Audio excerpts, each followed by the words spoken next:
معراج کی بات کرنے کا تو اب وقت آیا ہے، اس لیے کہ معراج کا سارا واقعہ تو مسجد اقصیٰ کے گرد گھومتا ہے۔ سبحان الذی اسریٰ بعبدہ لیلا من المسجد الحرام الی المسجد الاقصیٰ۔ حضور نے معراج کی رات مسجد اقصیٰ میں نماز پڑھائی تھی، اور ایک بار پھر سے طیبہ سے فلسطین میں آ، راستہ دیکھتی ہے پھر مسجد اقصیٰ تیرا۔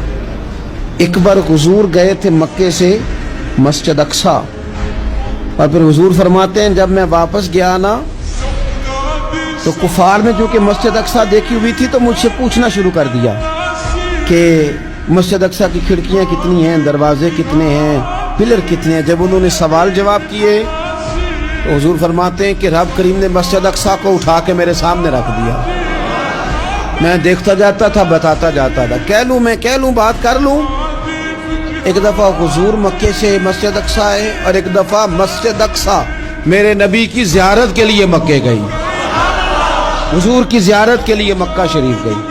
اور میرے نبی تو صرف کسی چیز کی طرف ایک دفعہ دیکھ لیں تو وہاں رحمت کے پھول کھلتے ہیں۔